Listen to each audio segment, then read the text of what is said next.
It's the perception that they have less control over their lives that causes so much angst among senior citizens, people aged 60 or over. Typically, not typically, without exception, their bodies change. Okay? If you're 60, 70, if you're 50, your body does not do the same things in the same ways that it did when you were 20 or 25 or 30. Your brain changes. As you get older, past a certain age, for most people, their vision changes. Most senior citizens, their depth perception weakens. Their hearing might become less acute. And it can lead to a loss of confidence in themselves, and it's very disorienting.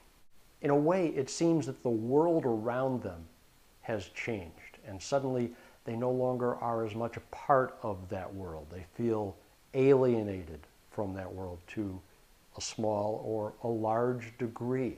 They feel more like an outsider. If they have children, those relationships probably have shifted dramatically.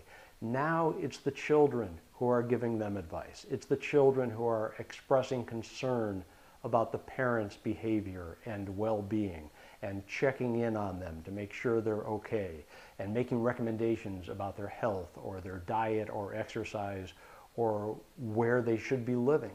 And that is a dramatic shift from what all of their life has been up until this time. One of the foundations of my Improbability workshop is called the law of requisite variety. The law of requisite variety states that in any interaction, the entity with more choices of behavior has more power in that particular interaction. So let's say, for example, you have an automobile that is headed toward a tree. And if the car continues to go straight, it will smash into the tree. Okay? Who has more power in that situation? Which entity has more power in that situation? The car or the tree? Well, the tree has only one choice, and that's to stand there and get hit or not get hit, but that's the only choice. Stand there and see what happens. The car, however, can continue going straight at the same speed, smash into the tree, can speed up, smash into the tree with greater impact, can slow down to the point where it just touches the tree without damaging it. It can stop and never hit the tree. It can swerve to the right. It can swerve to the left. The car has so many more options of behavior. And in this hypothetical interaction, the car has the power in that particular interaction. How does this translate to people?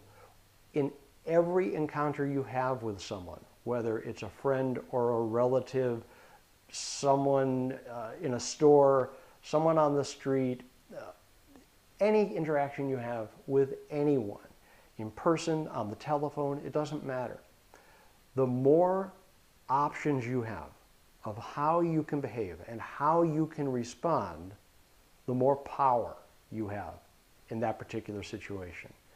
And the goal is not to have power over someone else.